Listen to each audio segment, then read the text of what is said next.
بسم اللہ الرحمن الرحیم۔ السلام علیکم۔ درسگاہ ٹی وی میں خوش آمدید۔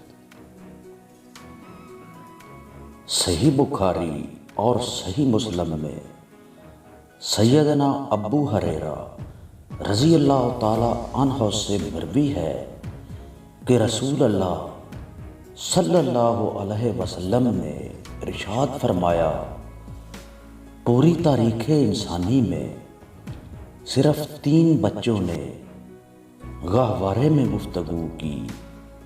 ان 3 بچوں میں سے ایک تو حضرت عیسیٰ علیہ السلام ہیں اور دوسرے حضرت یوسف علیہ السلام کے حق میں گواہی دینے والا بچہ، جبکہ تیسرا جریح کی گواہی دینے والا بچہ ہے۔ اس قصے کی تفصیل یہ ہے کہ جریح بنی اسرائیل میں ایک عابد و زاہد اور شب زندہ دار عالم تھے۔ انہوں نے عبادت کے لیے آبادی سے باہر ایک جھونپڑی نما گرجا گھر بنا لیا تھا۔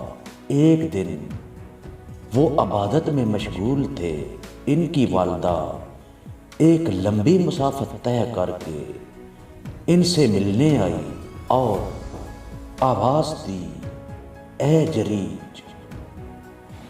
جریح نے اپنے دل میں کہا، یا الہی، میری ماں پکار رہی ہے اور میں اس وقت نماز میں مشغول ہوں، ماں کو جواب دوں یا نماز میں مشغول رہوں؟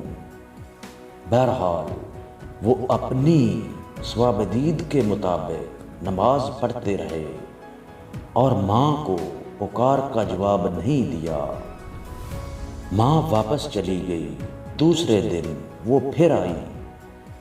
اس وقت بھی جریح نماز پڑھ رہے تھے۔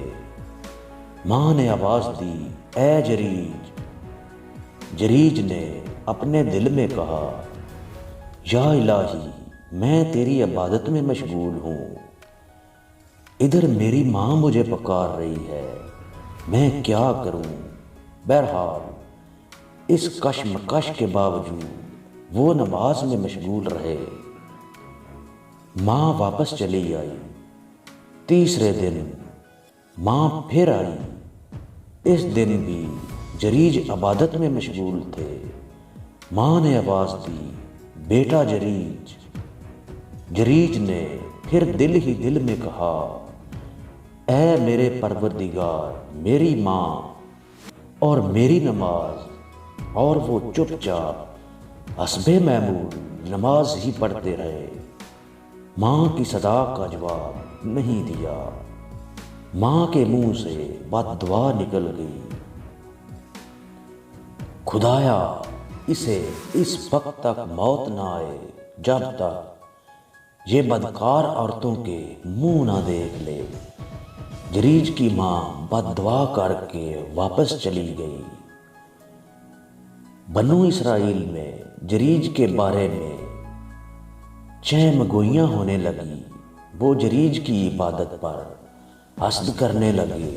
انہوں نے خود کو جریح کی بلندی تک پہنچنے کی کوشش نہ کی، البتہ ان کی خواہش تھی کہ وہ جریح کو اپنی پشتی تک اتار لے تاکہ وہ بھی انہی کی طرح فسق و فجوار اور فحاشی و بدکاری میں مبتلا ہو جائیں۔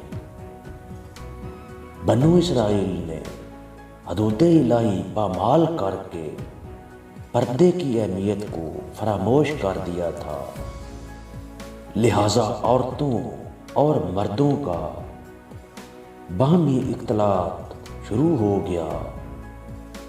مردوں کی مجلس میں عورتیں بناؤ سنگار کر کے شریک ہونے لگی اور مرد بھی عورتوں سے لطف اندوز ہونے لگے۔ اس وجہ سے ان میں زناکاری، بدکاری اور سرکشی کی وبا پھیلنے لگی۔ جریح کی ماں کی بد دعا کے بعد بنو اسرائیل ان کی پاکیزہ زندگی کو داغدار کرنے کی منصوبہ سازی کرنے لگے۔ ان لوگوں کی بستی میں ایک بدکار عورت تھی، وہ نہایت خوبصورت تھی۔ لوگ خوبصورتی میں اس کی مثال دیا کرتے تھے۔ اس نے بنی اسرائیل سے کہا، اگر تم چاہو تو میں جریج کو اپنے دامن فریب میں پھانس لوں۔ انہوں نے کہا، ٹھیک ہے، یہ بڑی اچھی ترکیب ہے۔ اس فحاشہ نے خوب بناؤ سنگھار کیا، جریج کی خدمت میں پہنچی اور ان پر ڈورے ڈالنے لگی، لیکن انہوں نے اس کی طرف آنکھ اٹھا کر دیکھنا بھی گوارا نہیں کیا۔ اب فحاشہ نے ایک اور چال چلی، وہ ایک چرواہے کے پاس گئی جو جریج کی جھونپڑی کے پاس رہتا تھا۔ اس چرواہے نے اس فحاشہ کے ساتھ بدکاری کی تو وہ حاملہ ہو گئی۔ جب بچہ پیدا ہوا تو اس نے یہ کہنا شروع کر دیا، یہ بچہ جریج کا ہے۔ بنو اسرائیل جریج کو رسوا کرنے کی طاق میں تھے۔ یہ خبر سنتے ہی وہ جریج پر چڑھ دوڑے۔ انہوں نے عبادت گاہ سے باہر گھسیٹا، عبادت گاہ کو ڈھا دیا اور انہیں بری طرح زد و کوب کرنے لگے۔ جریج نے پوچھا، وجہ کیا ہے؟ تم لوگ آخر کیوں مجھے مار رہے ہو؟ یہودیوں نے کہا، تم نے اس بدکار عورت سے منہ کالا کیا ہے، یہ بچہ تمہارے اس گناہ کا نتیجہ ہے۔ جریج نے کہا، ٹھہرو، اس بچے کو میرے پاس لاؤ۔ لوگ اس بچے کو ان کے پاس لے آئے۔ جریج نے کہا، مجھے نماز پڑھ لینے دو۔ وہ نماز پڑھ کر بچے کے پاس آئے اور اس کا پیٹ دبا کر پوچھا، بتا اے بچے، تیرا باپ کون ہے؟ خدا کی قدرت سے وہ شیر خوار بچہ بول اٹھا کہ اس کا باپ فلاں چرواہ ہے۔ بچے کی گفتگو سنتے ہی لوگ سخت نادام و پریشان ہوئے اور جریج کو بوسہ دینے لگے۔ لوگوں نے کہا، ہم آپ کی عبادت گاہ سونے کی بنا دیں گے۔ جریج نے کہا، نہیں، بلکہ مٹی سے ویسی ہی بنا دو جیسے پہلے تھی۔ لوگوں نے جریج کی جھونپڑی پہلے ہی کی طرح بنا دی۔ دوستو، اس واقعہ سے معلوم ہوا کہ نیک عبادت گزار آدمی کی دعا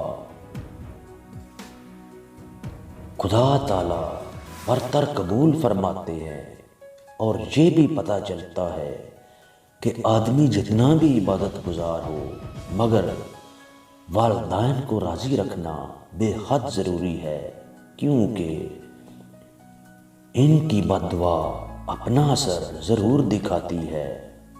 ملیں گے ایک نئی ویڈیو کے ساتھ، اپنا خیال رکھنا، شکریہ۔